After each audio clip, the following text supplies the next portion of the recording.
खुदा यसु मसीह के कादिर नाम में आप सबको सलाम। मेरा नाम जो है शिफ्ताशर है और मैं एक बाइबल टीचर हूँ। आप सब जो मुझे फॉलो कर रहे हैं वो सब जानते हैं कि हम लोग एक मुताला कर रहे हैं turning your heart towards God, जिसमें हम मुबारकबादियों को देख रहे हैं। अगर आप दूसरी मुबारकबादियाँ भी देखना चाहते हैं तो आप मेरे चैनल पर जा सकते हैं। वहाँ पर मैंने सीक्वेंस वाइज तमाम मुबारकबादियाँ बताई हुई हैं, थोड़ा थोड़ा एक्सप्लेन किया है। ज़ाहिर सी बात है, लंबा तो मैं एक्सप्लेन कर नहीं सकता क्योंकि टाइम की कमी है, तो मैं चाहता हूँ कि वीडियो जितनी शॉर्ट हो उतना अच्छा है। आज हम लोग बात करना चाहते हैं हमारी अगली मुबारकबादी पर, मत्ती 5वां बाब 7वीं आयत के अंदर, जहां पर लिखा हुआ है मुबारक है वो जो रहम दिल है क्योंकि उन पर रहम किया जाएगा। सो अगेन, जो इस वीडियो को देख रहे हैं वो जानते हैं, जो मेरी सीरीज को देख रहे हैं वो जानते हैं कि मुबारक का मतलब वो जो खुदा में मुतमईन है, जो अपना इत्मीनान खुदा में तलाश करता है। सो मुबारक वो शख्स है, यानी कि खुदा का पसंदीदा वो शख्स है जो रहम दिल है। खुदा में मुतमईन वो रहता है जो रहम दिल है और वो उस पर रहम भी किया जाएगा। सबसे पहली बात तो हम ये देखना चाहते हैं कि रहम आता कहाँ से है। दूसरा कुरिन्थियों पहला बाब 3 है, वहां पे लिखा हुआ है कि हमारे खुदा यीशु मसीह के खुदा और बाप की हम तो जो रहमतों का बाप है, तो खुदा बाप से रहमतें नाजिल होती हैं। सो वो रहमतों का मंबा है, लिहाजा वो शख्स जो खुदा में है वो रहमदिल होगा ही होगा। रहम इस बात की गवाही देता है कि खुदा आपके अंदर मौजूद है। ये एक एक निशान है आपका। और इट्स वेरी इंटरेस्टिंग, जो खुदा के करीब है वो रहम दिल है, और जो खुदा से दूर है वो रहम उसमें नहीं होगा, बल्कि उसमें रहम खत्म होता चला जाएगा। ये बहुत जरूरी है। अब खुदा के रहम का मतलब क्या है, कि खुदा ने अपनी रहमत हम पर नाजिल कैसे की, हमें दिखाया कैसे। इसका जवाब आपको मिलेगा एफसीओ उसका 2 बाब उसकी 4वीं आयत से लेकर 7वीं आयत तक।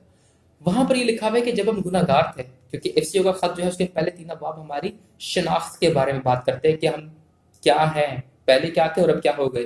तो दूसरे बाब के अंदर पौलुस रसूल ये बयान करते हैं कि हम लोग गुनाहगार थे, हम लोग गुनाह में दबे हुए थे और हम लोग अपने कसूरों में मुर्दा थे। खुदा ने अपनी रहमत के वसीला हमें जिंदा किया। तो ये खुदा की रहमत है, खुदा ने गुनाहगारों को बचाया, जिंदा किया, उनको वापस निकाल लिया जिंदगी के अंदर। हम मौत में चले गए थे, वो जिंदगी में निकाल लाया। सो मुबारक है वो जो रहम दिल है। खुदा का मुतमईन उस शख्स के अंदर है जो रहम दिल है। और रहम दिली क्या है? गुनाहगारों पर रहम करना। हम इसके बारे में ये देखते हैं। अब क्या मतलब गुनाहगारों पर रहम करना, क्या मतलब ये बात? इसकी और तफसीर आपको मिलती है लूका 6 बाब उसकी 35वीं आयत से लेकर 36वीं आयत तक। वहां पर यीशु मसीह कहता है कि तुम अपने दुश्मनों पर रहम करो। इसका मतलब ये नहीं है कि जब दुश्मन तुम्हें मारने आ रहा है तो तुम अपनी जान बचाने की जगह अपनी जान दे दो एंड एवरीथिंग। वेल, परसिक्यूशन में अलग, लेकिन वो सब कुछ अलग कॉन्टेक्स्ट है। यहाँ पर क्या बात हो रही है? अब एक दुश्मन है, उसने तुम पर जुल्म किया है, उसने तुम्हारे साथ डिस्क्रिमिनेशन की है, जो भी आपके साथ उसने बुराई की है। अब आपका दुश्मन एक जरूरत में है, वो प्यासा है, वो भूखा है, उसकी जान को खतरा है, कुछ चाहिए उसे, तो आप मुहैया करें। ये रहम है कि आप बदी के बदले बदी ना करें, बल्कि आप क्या करें? बदी के बदले अच्छाई करें, आप उसके ऊपर रहम करें। ये बात हमें मिलती है। और ये फिर हमें यीशु मसीह मत्ती की इंजील में बताते हैं। मत्ती की इंजील उसका 9 बाब उसकी 9 से 13 आयत के अंदर, जब यीशु मसीह मत्ती को बुला लेते हैं, मत्ती यीशु मसीह की दावत करता है। और जब यीशु मसीह की दावत करता है तो वहां पर बहुत सारे गुनाहगार, महसूल लेने वाले और पता नहीं कौन कौन वहां पर आया होता है। तो वहां पर वो जो आते हैं फकीर फरीसी आते हैं, वो कहते हैं ये क्या तू कर रहा है? तो गुनाहगारों के साथ बैठ के खाना खा रहा है, तो महसूल लेने वालों के साथ, क्योंकि गुनाहगारों को लो क्लास वो बोलते थे। यीशु मसीह ने बोला तुम लोग को पता ही नहीं है कि खुदा क्या चाहता है। खुदा क्या चाहता है? 13वीं आयत के अंदर लिखा हुआ है, मगर तुम जाकर इसके मायने दरियाफ्त करो कि मैं कुर्बानी नहीं बल्कि रहम पसंद करता हूँ, क्योंकि मैं रास्तबाजों को नहीं बल्कि गुनाहगारों को बुलाने आया हूँ। रासबास है कौन? पिछली मुबारकबादी में देखा था, रासबास कोई भी नहीं है। रासबास की फरीसी भी नहीं थे, सब गुनाहगार थे। लेकिन इन गुनाहगारों को यीशु मसीह ने बुलाया तो आ गए।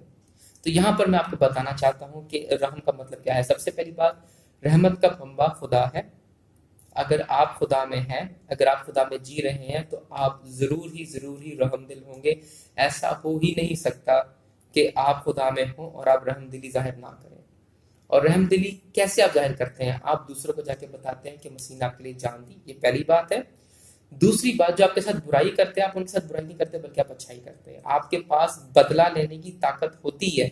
किसी ने आपको तंग किया हो, किसी ने आप पर एजारसानी की हो, आपके पास ये पूरी पावर है कि आप उससे बदला लें, लेकिन आप उससे बदला नहीं लेते। हम मिलकर क्या करते हैं, उसे माफ़ कर देते हैं। मुझे याद पड़ता है कि एक यहूदी औरत थी, उसने अपनी गवाही दी थी कि जब वर्ल्ड वॉर 2 के दौरान जर्मनी में उन पर एजारसानी हो रही थी, तो उसको, उसकी बहन को और उसकी माँ को बरहना एक गैस चैम्बर में ले जाया जा रहा था, जहाँ पर जहरीली गैस में उनको डाल दिया गया। अब वो कह रही है वहां पर बहुत सारे फौजी थे और उनके सामने हम लोग बरहना जा रहे हैं, कोई कपड़ा नहीं है हमारे तन के ऊपर, इतनी शर्मिंदगी है और हम लोग अपनी मौत को जा रहे हैं। जाहिर सी बात है, ये बहुत ही बेइज्जती की बात थी उनके लिए, जलालत की बात थी, तजलील थी उनकी। खैर वो किसी तरह से बच निकली, लेकिन उसकी माँ और बहन बच नहीं निकल पाए। बाद में वो मसीही हो गई और कई सालों बाद किसी जगह पर वो लोग कोई प्रोग्राम कर रहे थे, कोई क्रिश्चियन प्रोग्राम कर रहे थे, और वहां पर वो फौजी भी आया हुआ था। वर्ल्ड वॉर 2 के खत्म होने के बाद वो फौजी भी आया हुआ था। वो फौजी उसके पास आता है और वो फौजी से कहता है कि बहन, मेरे सुनने में आया है कि तू उस कैंप में थी। कहती है हाँ मैं थी। क्योंकि जाहिर सी बात है, वो तो उसके सामने तो कितनी औरतें गुजरी होंगी, उसको क्या याद होगा। तो वो उसको बोलता है कि मैं उधर एक एक वो था, सोल्जर था वहां पर, तो मैंने बहुत सारे यहूदियों को कत्ल किया। तो वो अपनी टोपी जो अपने हाथ में पकड़ता है और उसमें कहता है फ्रॉलाइन, जर्मन के अंदर, क्या आप मुझे माफ कर सकती हैं, मैंने आपके और आपके जितने भी कौम वाले उनके साथ जो कुछ तशद्दुद किया। वहां पर वो खातून कहती है कि मेरे दिल में इतनी तकलीफ थी कि मैं बता नहीं सकती थी।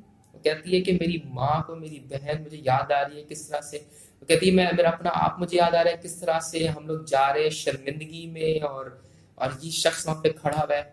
लेकिन कहती है पता नहीं कैसी खुदा के रूह ने उसके दिल के अंदर काम किया, और उसने उस भाई की तरफ हाथ बढ़ाया, उससे हाथ मिलाया, उससे कहती है जी भाई मैंने आपको माफ कर दिया।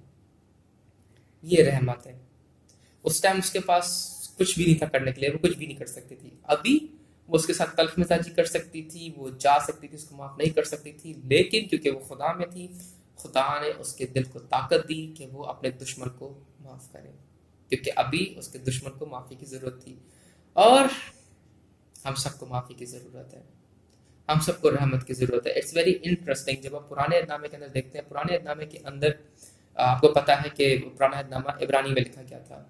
उसमें जो लफ्ज है रहमत के लिए, रहीम लफ्ज है, उसका मतलब ये है कि आप इस एक शख्स से ऐसी ही मोहब्बत करते हो जिस तरह से एक माँ अपने बच्चे से करती है, क्योंकि रहीम उसकी जो जड़ है वो माँ के रहम से निकल। इनफैक्ट अभी भी हम बात करें, सो ये रहम जो हम दिखाते हैं, सो इसके स्पेलिंग वही है, रे, हे और मी, और बस इसके ऊपर हे के ऊपर जबर लगा हुआ है।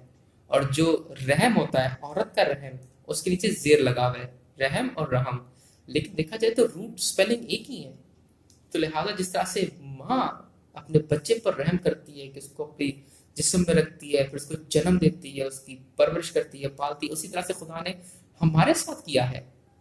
खुदा ने हमें एक तरह से जन्म दिया।